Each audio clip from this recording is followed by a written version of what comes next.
Rasulillah wa kulli mujahidin lillah bi'ahlil badri ya Allah. Salatullah salamullah ala toha Rasulillah.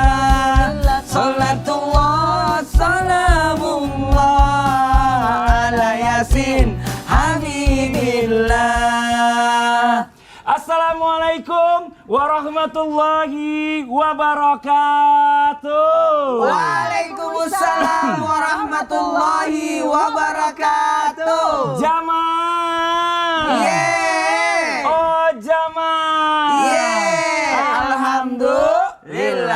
Alhamdulillah. Alhamdulillahirrabbilalamin. Allahumma sholli ala Sayyidina Muhammad wa ala ali Sayyidina Muhammad. Jamaah Islami Twinda dirahmati Allah. Masya Allah, alhamdulillah. Hari ini kita bertemu lagi live di Islami Twinda. Yeay. 11 Syawal. Masya Allah. Tahu nggak dia Syawal? Apa tuh? Meningkat. Oh. Amin. Jadi usahakan setelah Ramadan itu kita masuk bulan Syawal, berarti kita harus meningkat. Betul Tingkatkan banget. seluruhnya, amalnya, ibadahnya, sedekahnya, pokoknya semuanya. Tapi tanya dulu dong, gimana liburannya? Happy nggak? Happy Happy dong. dong. Abis ketemu keluarga, Iya, langsung. abis keluar banyak Kok- duit, Iya, happy lah. kok kurusan? Oh iya. Kok kurusan? Biasanya lebaran itu kan terkenal dengan lebaran. Kita jangan lebaran mulu ya kan. Kecilan. Terima kasih banyak buat guru-guru kita yang udah hadir. Silakan duduk dulu Ustaz Jalul, Ustaz Maulana, Ustaz Syam. Jamaah. Yeay. Nah ini kalau kita ngomongin masalah cinta, wah, cinta ini ibarat kayak disamakan orang bilang apa ya, sama ke Perasaan, bukan kita ini apa namanya keimanan kita kadang-kadang. Keimanan, betul. Iya kan, kadang naik, kadang turun, kadang naik, kadang turun. Nah ini masya Allah. Tapi bukan berarti pas lagi turun kita tuh tidak berbuat apa-apa. Ya namanya cinta itu dari Allah, ya kan, luar biasa. Cinta itu anugerah yang Allah berikan kepada kita. Nah kita yang harus memupuk rasa cinta itu. Bukan berarti pas lagi cintanya turun, wah mata kemana-mana cari cinta-cinta yang lain. Nauzubillah min zalik. Jangan begitu jamaah. Setia aja ya. Setia aja, satu aja nggak habis-habis. Ini hari ini nih kita bahas tema yang luar biasa. Temanya adalah mengapa cinta bisa berubah. Wah. Tapi sebelum kita lanjut nih, kita lihat dulu sebuah video tayangan. Izin ya guru-guru semuanya. Ini ada video tayangan tentang bongkar alasan suami selingkuh. Wah, harus nonton nih. Ini di tayangannya. Perselingkuhan yang diduga dilakukan vokalis band Last Child Virgon menjadi sorotan publik di media sosial. Perihal ini, Inara Rusli membeberkan alasan Virgon berselingkuh padahal telah membangun rumah tangga selama 9 tahun. Dilansir dari Instagram story-nya, Inara Rusli membagikan tangkapan layar komentar dari penggemar Last Child yang sangat kagum dengan hijrahnya. Kemudian istri Virgon itu mengaku bahwa dirinya berhijrah demi menjaga cinta dan senyumnya kepada sang suami. Ya apapun yang terjadi di luar sana, ya buat siapapun yang sekarang cintanya sedang goyang, kita berdoa sama Allah Subhanahu Wa Taala supaya cintanya ini dikembalikan lagi supaya bisa tetap menjadi keluarga yang sakinah mawaddah warahmah tanpa adanya gangguan dari manapun. Nah ini masya Allah. Makanya kan ada lagu yang bagus tuh. Apa ya tuh? Kan? Cintai aku karena Allah, sayangi aku karena Allah. Aku nomor ke pancing. Iya, nomor pancing. Dia takut ketinggian ngambilnya, makanya sambil bawah duluan. Ustaz Syam saya cari aman. Iya dong. Kalau mau tinggi banget dia. Nah tapi gini Ustaz Maulana, izin nih kita coba bahas dulu yang namanya cinta karena Allah ini. Cinta kadang-kadang karena Allah. orang ini apa ya, mohon maaf sebelumnya, makin beriring dengan bertambahnya usia perkawinan. Mungkin di awal-awal karena memang istrinya masih bentuknya bagus ya, belum pernah melahirkan. Apa bentuk, ngomong bentuk? Enggak, kita ngomong apa adanya. Karena memang kenyataan hidup tuh nggak bisa di ini. Kalau kita nggak istri kita itu makin lama, walaupun bagaimanapun tetap Kalau cantik. Sasa Lulu aman. Kenapa, bentuknya. Pak? Yang tidak Mbak aman itu suaminya. Iya. Nah ini gimana Ustaz? Tandanya kita tuh cinta karena Allah tuh kayak gimana sih? Mohon izin penjelasannya. Baik. Fadhol Ustaz. Makasih banyak. Izin Bunda dan Ustaz Sam. Baik, bismillahirrahmanirrahim. Assalamualaikum warahmatullahi wabarakatuh. Waalaikumsalam warahmatullahi wabarakatuh. Jamaah. Iya. Oh jamaah. Iya. Alhamdulillah. Lillah. Alhamdulillahirabbil alamin. Allahumma salli ala sayyidina Muhammad wa ala sayyidina Muhammad. Masya Allah, tabarakallah. Saya katakan Masya Allah. Karena kenapa? Atas segala sesuatu, atas kehendak Allah. Kita kembalikan kepada Allah. Atas apapun yang terjadi, kembalikan kepada Allah. Ingat, betul itu. Cinta itu hanya karena Allah, sebab Allah, untuk Allah. Karena Allah, sebab Allah, untuk Allah. Karena ketika kita mencintai karena Allah, maka amanlah hidup ini. Nah, pertanyaan dari Mas Fadli bagus nih. Cinta karena Allah itu ada nggak cirinya? Bagaimana sih ciri-ciri orang cinta karena Allah? Maka ketika orang berkata cinta karena Allah, harus meraih ridhanya Allah. Jadi ketika kita mencinta, kalau memang kau cinta kepada karena Allah, cintai seseorang karena Allah, maka raihlah ridhanya Allah. Bagaimana cara meraih ridha Allah? Laksanakan perintahnya, jauhi larangannya. Jangan sampai engkau mencintai seseorang itu lantas engkau melanggar aturan dari Allah Subhanahu wa taala. Gara-gara cintanya sampai tidak salat. Gara-gara cintanya sampai dia melakukan maksiat. Ini yang harus dijaga. Karena ciri orang mencinta karena Allah, maka meraih ridha Allah. Itu raih ridha Allah. Kemudian apalagi ciri orang mencinta karena Allah? Maka kita akan bisa melihat ketika dia tulus. Tidak melihat lagi, tidak memandang lagi karena apanya, tidak. Karena Allah. Aku mencintaimu karena Allah. Saya sayang kamu karena perintah Allah. Saya menafkahi kamu karena Allah. Jadi enak itu. Ketika kita karena Allah, tidak melihat lagi rupanya. Banyak kisah yang bisa diangkat seseorang yang mencinta karena Allah. Sampai-sampai dia kaget ketika dia mau menikahi seorang wanita yang dia tidak lihat bagaimana orangnya. Bahkan calon mertuanya berkata begini, yang kau akan nikahi anakku yang tidak jalan kemana-mana, tidak pernah melihat apa-apa, tidak bisa bicara apa-apa. Jadi waduh, gimana nih? Tahu-tahu alhamdulillah cantik sekali. Katanya ini bukan calon istri saya. Calon istri saya itu tidak jalan. Iya, tidak jalan ke tempat maksiat. Tidak melihat, tidak pernah melihat maksiat. Hebat. Dari sinilah kalau mencinta karena Allah, maka semua akan datang. Semua akan datang. Lalu ciri orang mencinta karena Allah, segala sesuatu meraih kebenaran, kebaikan. Dia senantiasa melakukan kebaikan. Ini kelihatan.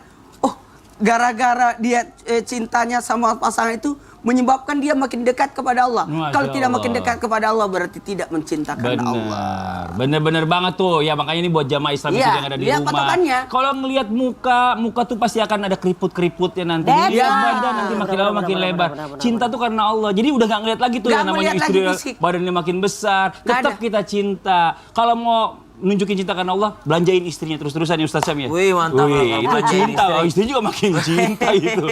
Nah, terus gimana Ustaz Syam nih kalau seandainya buat perempuan nih, bagaimana caranya memaafkan suami atau memaafkan pasangan? Karena kadang-kadang yang namanya wanita ini kan kadang-kadang pasangannya kan ya namanya rumah tangga selalu ada cekcok. Ya, betul, nah, betul. apakah saling memaafkan ini bagian dari cinta karena Allah? Tapi bagaimana kalau sering disakiti? Nah, ini bagaimana Ustaz Syam? Masya Allah, tabarakallah. Kalau dikatakan apakah memaafkan termasuk cinta karena Allah? Kalau memaafkannya karena Allah berarti cinta karena Allah. Tapi kalau memaafkannya untuk kepentingan diri sendiri ataupun berharap dia berubah untuknya, bukan berubah untuk Allah, maka berarti bukan cinta karena Allah.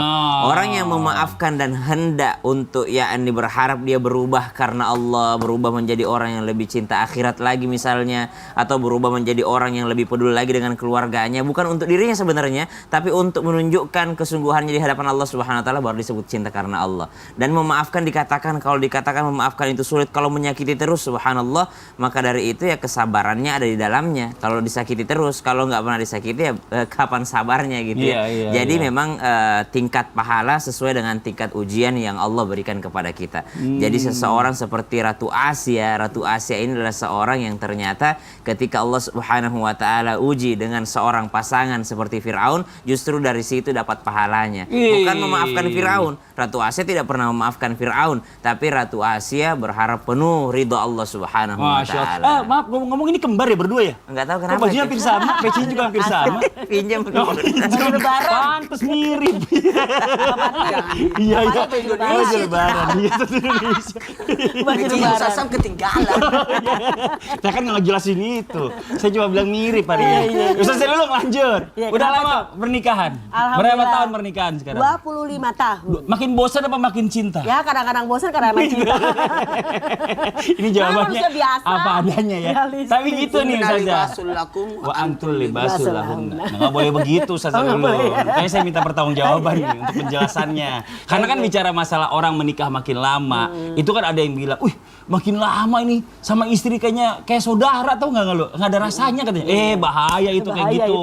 Karena jenuh. Karena segala tiap hari ketemu orang yang sama. LL4, lagi. Mungkin ya nauzubillah min zalik. Mungkin karena salah satu di antara mereka atau dua-duanya ini sering juga berhalwat atau mungkin berkumpul bersama orang-orang yang bukan mahram. Apakah itu jadi satu alasan? Maybe yes, maybe no. Mohon izin penjelasannya. Silakan. Ya, Mohon Fadal. izin guru-guruku Satsa, Ustaz Nuwana dan juga Kak Fadli serta jamaah dan guru-guruku semua. Assalamualaikum warahmatullahi wabarakatuh. Waalaikumsalam warahmatullahi wabarakatuh. Alhamdulillahirabbil alamin wassalatu wassalamu ala nabiyina Muhammadin wa ala alihi washabihi ajmain amma ba'du subhanaka la ilma lana illa ma 'allamtana innaka antal alimul hakim. Jamaah. Yeay. Oh, jamaah. Yeay. Alhamdulillah.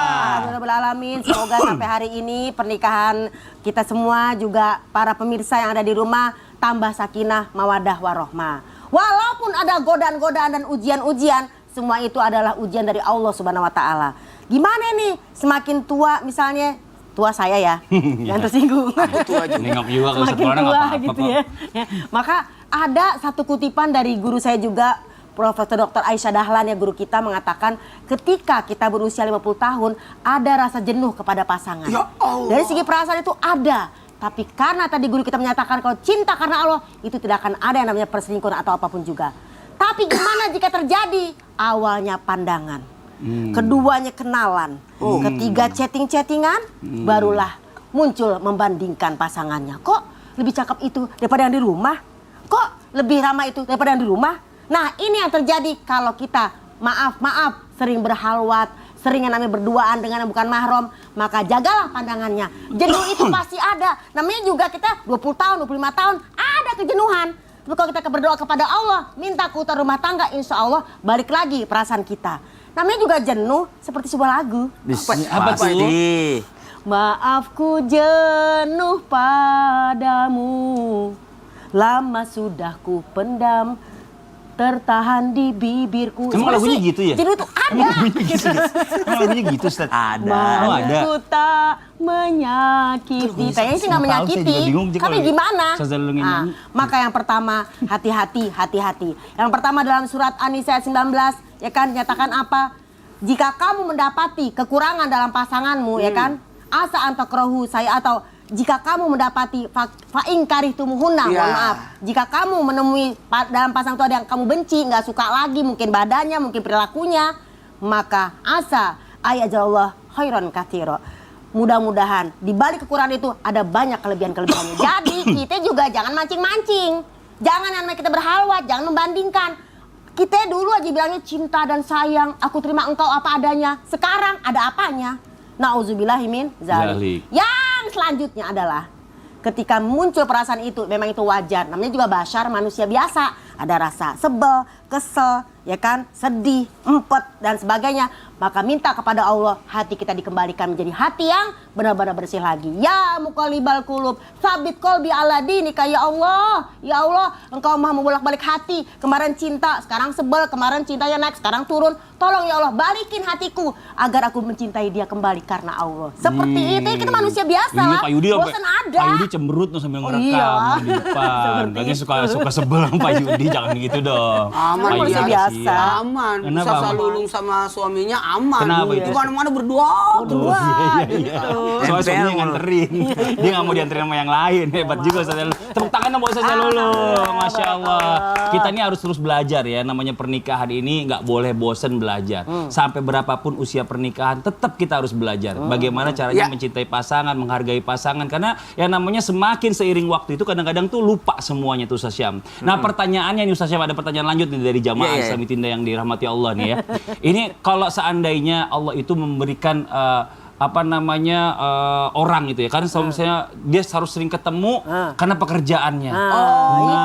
Ketemu sama orang di tempat pekerjaan. Sama orang di tempat pekerjaannya yang bukan mahramnya. Nah ini bagaimana nih? Apakah ini menjadi salah satu bumbu-bumbu setan nih yang akhirnya dia ini jadi akhirnya nauzubillah min zalik bisa pindah ke lain hati, atau mungkin dia harus resign aja? Bagaimana baiknya nih? Allahu Akbar. Jadi ternyata kan niat awalnya kenapa dia bekerja untuk yakni memberi nafkah terhadap keluarganya, untuk mencari rezeki yang halal, untuk mencari makan yang halal. Jangan sampai mendapatkan yang halal tapi ternyata dengan jalan yang kurang baik ataupun jalan yang ternyata sudah mendekati yang haram gitu loh.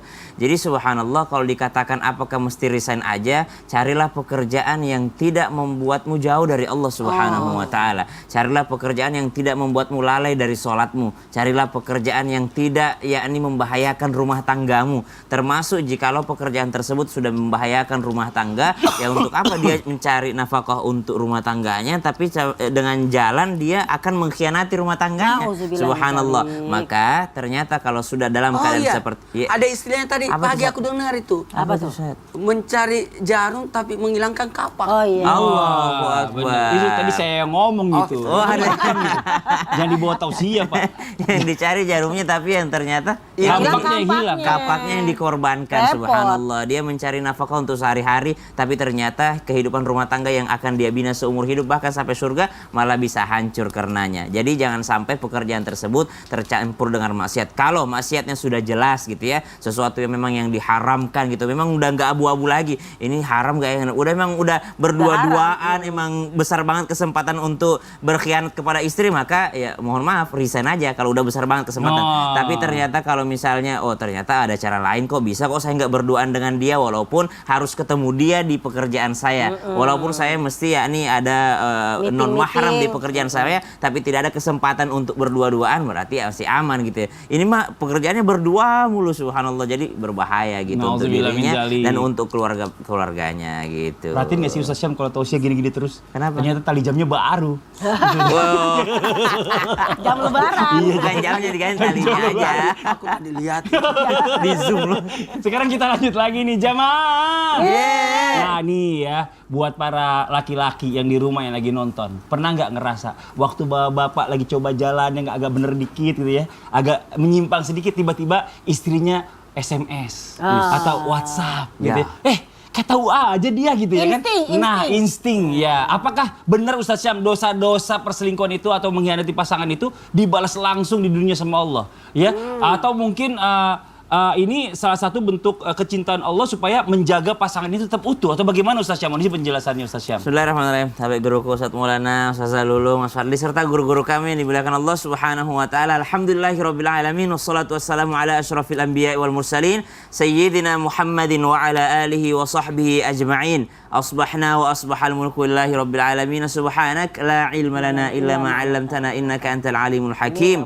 Rabbana taqabbal minna innaka antas samiul alim. Kita berharap kepada Allah agar Allah menerima seluruh amal ibadah kita di bulan suci Ramadan, dan Allah ampuni seluruh dosa kita karena kita sudah masuk di bulan Syawal yang mulia ini. Masya Allah tabarakallah. Kalau berbicara tentang dosa, sebenarnya salah satu kasih sayang Allah Subhanahu wa taala terhadap umatnya Nabi Muhammad sallallahu alaihi wasallam adalah diakhirkan daripada pembalasannya, ditunda daripada pembalasannya. Jadi bukan Allah hilangkan pembalasannya, tapi Allah tunda sampai waktu yang hanya Allah yang mengetahuinya.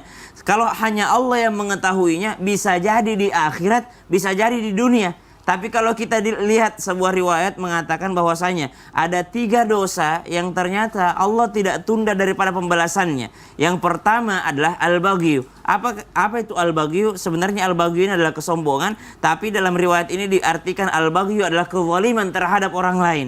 Jadi kezaliman yang sangat-sangat besar, kezaliman yang tiada henti dia lakukan. Maka dalam riwayat ini disebutkan bahwasanya dari sahabat Abi Bakrah mengatakan Nabi SAW menyampaikan bahwa 3 hal ini akan Allah segerakan azabnya, akan Allah segerakan hukumannya. Yang pertama kezaliman yang terus merajalela, yang terus menerus dilakukan terhadap orang lain. Subhanallah. Bukankah mengkhianati pasangan adalah kezaliman? Bukankah kezaliman itu lebih banyak terjadi di internal keluarga atau kepada orang terdekat dibandingkan kepada orang lain? Kalau orang jauh mah boleh nggak, bagaimana caranya kita zalimi, susah gitu, paling lewat sosial media. Tapi pasangan sendiri, anak sendiri, ataupun orang tua sendiri, inilah yang paling sering mendapatkan kezaliman daripada diri kita. Nah, kata Nabi SAW dalam sebuah riwayat, al-baghyu ini adalah sesuatu yang akan disegerakan oleh Allah Subhanahu wa Ta'ala. Jadi jangan pernah merasa lolos dari hukumnya Allah Subhanahu wa Ta'ala. Yang kedua daripada uququl walidain, daripada durhaka terhadap kedua orang tua. Dan yang ketiga adalah qati'ur rahim, atau daripada memutuskan silaturahim. Biasanya Allah langsung segerakan. Apa yang dimaksud Allah segerakan? Yang pertama, orang yang zalim terhadap orang lain pasti akan ditutupi dengan kebohongan, akan mendapatkan kegelisahan dalam hatinya. Bukankah itu sebuah hukuman? Kalau kita telah daripada berkhianat terhadap pasangan kita, pasti ada kegelisahan dalam hati, selalu sembunyi-sembunyi, kemudian berujung daripada apa? Setelah itu ngumpet-ngumpetin nafkahnya, nggak dikasih semua, ataupun berkhianat, kemudian banyak sambungannya. Pasti hukuman-hukuman ini akan bersambung dari Allah Subhanahu wa Ta'ala. Yang kedua, durhaka sama orang tua, pasti Allah kasih di dunia. Yang ketiga daripada qati'ur rahim, mohon maaf, ada seorang peneliti mengatakan bahwasanya orang yang terlantar, banyak orang-orang daripada gelandangan yang tidak memiliki daripada sesuatu apapun, sesuap nasi untuk dia makan, biasanya karena apa? Orang kabur dari kampungnya, yang mutusin silaturahim sama orang tuanya, tidak silaturahim sama saudaranya, akhirnya tidak mendapatkan bantuan dari saudaranya. Maka Allah segerakan di dunia daripada hukumannya. Wallahu a'ala. Ini nauzubillah min zalik. Ini makin banyak ya perselingkuhan gini ya. Apalagi nih orang kayaknya belum punya pasangan. Kok katanya belum Apaan sih Kak selingkuh? Fadli? Ada apaan Ini. sih? Tuh. Kepo nih. Ini, astagfirullahaladzim. Ini ada perselingkuhan. Kayaknya nih orang belum punya pasangan. Tapi saya pengen tanya nih, di zaman Nabi ada nggak sih ada orang yang selingkuh gitu, terus apa responnya Nabi ya? Kalau kayak gitu ya? Gini, mau tahu? Mau. Apakah di zaman Nabi ada perselingkuhan? Ada nggak? Ada. Ada nggak? Jangan Kita gitu jawab, dong. kita jawab setelah yang satu. Ya. Jamaah, oh jamaah. Alhamdulillah. Alhamdulillah. Jangan bikin penasaran gitu dong. Ini orang belum punya